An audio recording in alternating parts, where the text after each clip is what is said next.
area in life in the West. You won't find a single area in life in which they don't do this. They pillage, they ransack, they steal, and they ruin. They ruin who they steal from, and they even ruin what they steal. Wallahi, their bad intentions are like a long snake that slithers across their whole history. Like, have you heard of that whole movement? This is an example. Have you heard of that whole movement that was back around the turn of the last century? It's kind of a weird chapter in the West, frankly. No one really talks about it that much.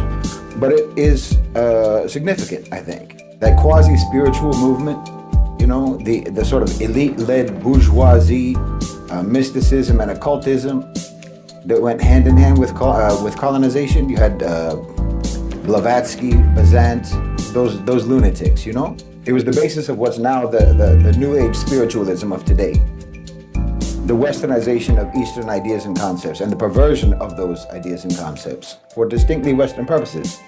Oh yes, the West did not just colonize land and bodies and resources. They colonized what cultures considered sacred.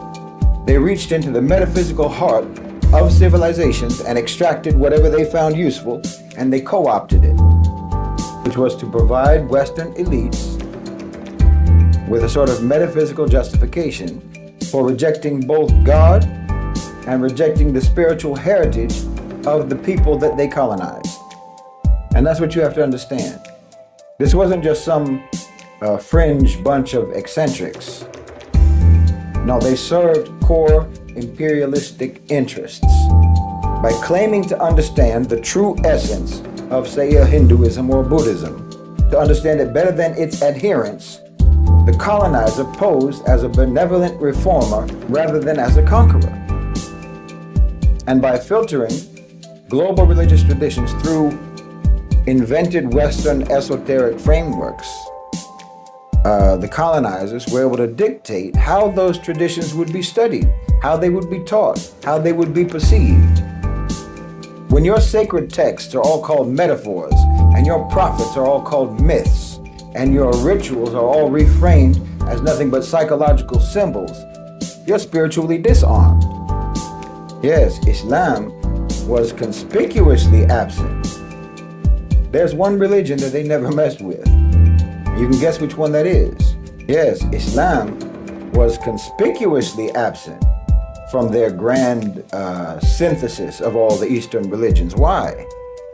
Because Islam was and remains a faith that refuses to be co-opted, to be pillaged, or to be domesticated. Islam wasn't built like that.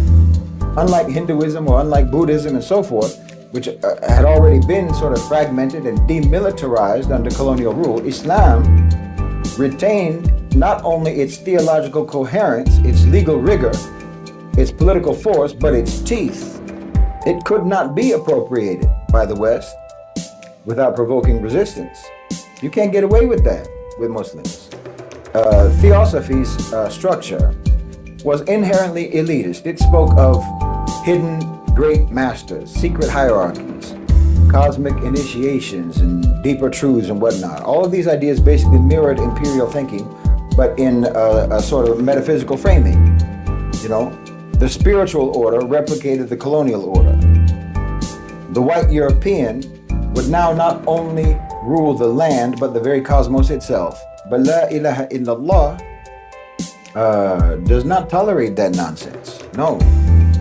Like I said, you can't underestimate this sort of weird moment in the West, this weird phenomenon that happened in the West, because it oozed out from there into all sorts of other areas, not the least of which is psychoanalysis, especially Carl Jung.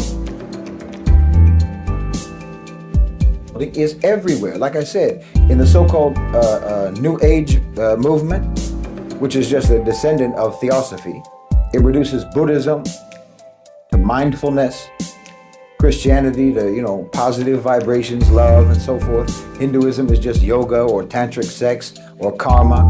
You know, you can see it in the UN-endorsed interfaith initiatives that they do.